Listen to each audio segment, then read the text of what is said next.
আগের ভিডিওতে আমি বলছিলাম যে আজকে হচ্ছে বৈশাখী দিবস, 14ই এপ্রিল। তো দেখেন কি পরিমাণ মানুষ নবীগঞ্জ ঘাটে আসছে ঘুরতে।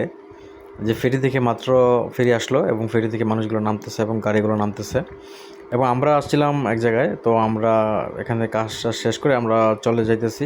তো বিকাল হয়েছে, আমরাও গেছিলাম একটু বসতাম, ওইখানে ফুচকা টুচকা খাইতাম। এখানকার ফুচকা এবং চটপটি কিন্তু খুবই ভালো, ঝালমুড়িও আছে, অনেক কিছুই আছে খাবার দাবারের। কিন্তু আসলে এত পরিমাণ মানুষ যে এখানে ভিড় ঠেলে যাইতে আর ইচ্ছা করলো না।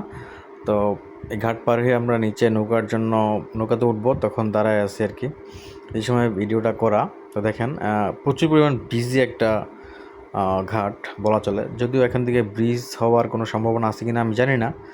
তো ব্রিজ হইলে মনে হয় এত আর ক্রাউড থাকবে না হয়তো। তো ঘাট, এটা আসলে মজারই ঘাট, খুবই ভালো লাগে আমার এখানে আসলে। আপনাদের কার কার ভালো লাগে সেটা জানিয়ে যাবেন। এবং দেখেন এই যে এই পাশ থেকে বট গাছের নিচে দেখেন কি পরিমাণ মানুষ বসে আছে। বিকেলবেলা যেই পরিমাণ বাতাস আর যেই পরিমাণ মানে ওয়েদার, খুবই ভালো লাগে এখানে। যদিও পানিটা খুবই খারাপ, পানিটা খুবই পরিমাণ কালো, কিন্তু এখানে আসলে বসে থাকতে অনেক মজাই লাগে।